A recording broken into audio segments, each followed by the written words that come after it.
हज इस्लाम के 5 बुनियादी अरकान में से एक है और हर साल लाखों मुसलमान इस मुक़द्दस सफ़र की तैयारी करते हैं।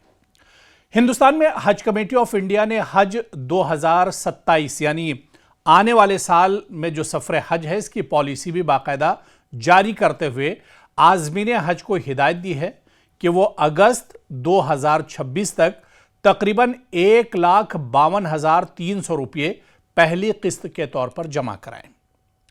इस ऐलान के बाद कई सवाल उठ रहे हैं और सोशल मीडिया से लेकर अवामी हलकों तक इस पर बहस भी जारी है। जो सबसे अहम सवाल इस पर उठाया जा रहा है, इस पॉलिसी पर, वो ये है कि इतनी जल्दी ये रकम जमा कराने की आखिर ज़रूरत क्यों है। दरअसल हज 2027 में अभी कई महीने बाकी हैं, लेकिन आज़मीन से तकरीबन 1.5 लाख रुपये की रकम अभी तलब की जा रही है। हुक्काम का मौक़िफ़ यह हो सकता है कि सऊदी अरब की नई पॉलिसियों, रिहाइश, ट्रांसपोर्ट, फ़ज़ाई सफ़र और दीगर इंतज़ामात को वक्त से पहले फ़ाइनल करने के लिए इब्तिदाई रकम दरकार होती है ताकि हज के इंतज़ामात बेहतर अंदाज में किए जा सकें। लेकिन सवाल यह है कि क्या इतनी बड़ी रकम इतने तवील अरसे पहले लेना वाकई ज़रूरी है, और अगर ज़रूरी है तो इसकी मुकम्मल तफसील आवाम के सामने क्यों नहीं रखी जाती। इस हज पॉलिसी को लेकर दूसरा जो बड़ा और अहम सवाल है वो ये है कि जो ये रकम ली जा रही है इसका फ़ायदा किसको होगा। जाहिर सी बात है कि कई महीने पहले आप ये रकम जमा कर रहे हैं, ये पैसे ले रहे हैं, तो इसका फ़ायदा किसको होगा। अगर लाखों आज़मीन औसतन 1.5 लाख रुपये जमा करते हैं तो ये रकम हज़ारों करोड़ रुपये तक पहुंच सकती है। ऐसे में फितरी सवाल पैदा होता है कि यह रकम कई महीनों तक कहां रखी जाएगी। क्या इस पर कोई माली मुनाफा या सूदी नौयत का फ़ायदा हासिल होगा। हालांकि इस्लाम में और मुसलमानों के लिए सूद लेना या देना तो एक तरह से नाजायज़ है या हराम है, लेकिन इसका जो फ़ायदा होगा, इससे जो माली फ़ायदा होगा उससे किसको फ़ायदा होने जा रहा है। अगर होगा तो इसका फ़ायदा किसे मिलेगा, ये सवाल बहुत अहम है, क्योंकि आम हाज़मीन ये जानना चाहते हैं आज़मीन कि इनकी जमाशुदा रकम से अगर कोई माली फ़ायदा पैदा होता है तो क्या इसका कोई हिस्सा उन तक भी पहुंचेगा या नहीं। और हज पॉलिसी 2027 पर तीसरा अहम बड़ा सवाल यह होता है कि आम आदमी पर इसके क्या कुछ असर होंगे, क्या कुछ असर इसका पड़ेगा। आप देखिए कि हिंदुस्तान में हज पर जाने वाले बहुत से लोग मुतवस्सित यानी मीडियम या फिर कम आमदनी वाले तबके से ताल्लुक़ रखते हैं। कई ख़ानदान बरसों तक बचत करते हैं, बाज़ लोग कर्ज लेते हैं और बाज़ मरहलावार रकम जमा करते हैं। ऐसे में हज से तकरीबन 1 साल पहले इतनी बड़ी रकम जमा कराना बहुत से ख़ानदानों के लिए माली दबाव का सबब भी बन सकता है, ख़ासतौर पर ऐसे हालात में जब महंगाई पहले ही आम आदमी के बजट पर असरअंदाज हो रही हो। तो जाहिर सी बात है कि यह मामला सिर्फ हज तक महदूद नहीं बल्कि शफ़ाफियत और जवाबदेही का भी है।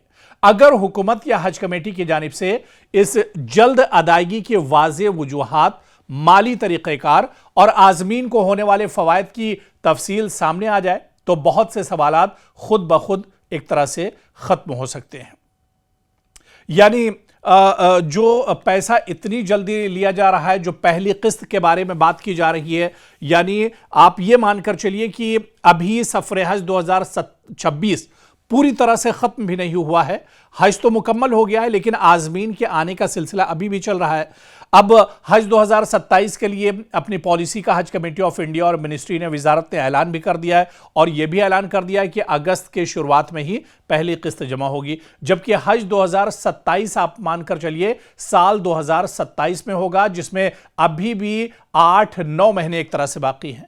और उससे इतने पहले किस्त लेने की आखिर ज़रूरत क्या है, इस पर सवाल उठ रहे हैं। और सबसे अहम जो सवाल मुख्तलिफ गोशों से उठ रहे हैं, जो लोग इस पर सवाल कर रहे हैं कि आखिर सरकार इतना पैसा तो ले रही है, लेकिन इस पैसे से जो सरकार को फ़ायदा होगा, क्या आज़मीन को भी उसमें फ़ायदा मिलेगा। अब आप एक मोटा मोटा हिसाब लगा लीजिए कि 1,52,300 रुपये पहली किस्त आज़मीन से जमा होगी। हज कमेटी ऑफ इंडिया से आप ये मानकर चलिए कि 1,75,000 में से तकरीबन 1.25 यानी 1,25,000 आजमीन हज कमेटी ऑफ इंडिया से हज करने जाते हैं। 1.25 आजमीन जो पहली किस्त देंगे तकरीबन 1.5 लाख रुपए की, आप कैलकुलेटर निकालिए या अपने मोबाइल पर इसे हिसाब जोड़ तोड़ कर देखिए, तब आपको पता चलेगा कि ये कितनी मोटी रकम है और इतने पहले ये रकम लेने के आखिर जवाज क्या कुछ है। और जब इतनी पहले ये रकम ली जा रही है तो हज कमेटी ऑफ इंडिया या फिर जो वजारत हज है, इससे इसके जो फायदे होंगे, क्या आज़मीन हज को भी इसमें कोई फायदा मिलेगा? और इतनी जल्दबाजी में कहीं ना कहीं जो आज़मीन है उनको भी परेशानियों और दुश्वारियों का सामना करना पड़ सकता है। एक मोटी रकम जाहिर सी बात है कि जमा करना और इतनी जल्द जमा करना ये कहीं ना कहीं परेशानी का बायस एक तरह से बन सकता है। ऐसे में हज कमेटी ऑफ इंडिया को भी चाहिए, हिंदुस्तान की सरकार को भी चाहिए और वजारत जो हज है या जो अक़लियती उमूर की जो वजारत है जो हज के तमाम कामकाज देखती है, उससे भी चाहिए कि इस पर नजरसानी की जाए ताकि आज़मीन हज को परेशानी न होने पाए। जो साल 2027 में हज पर जाने वाले हैं उनको दुश्वारियों और परेशानियों का सामना ना करना पड़े। अब देखना यह बहुत अहम होगा। नाज़रीन, आप दरअसल सरकार के इस कदम को लेकर क्या कुछ सोचते हैं? हज कमेटी ऑफ इंडिया की तरफ से जो इतनी जल्दबाजी की जा रही है, पहली किस्त जमा कराने में जो इस तरह का कदम उठाया गया है, जो पॉलिसी जारी की गई है, इस पर आपका क्या कुछ सोचना है? आप अपनी राय हमारे साथ जरूर शेयर करें। कमेंट बॉक्स में जो आपका तबसरा है हमारे साथ शेयर कीजिए ताकि अगली जो रिपोर्ट हम तैयार करेंगे उस रिपोर्ट में हम आपके तबसरे और आपके जो कमेंट हैं, आपके जो बयान हैं, उन्हें भी हम शामिल कर सकें।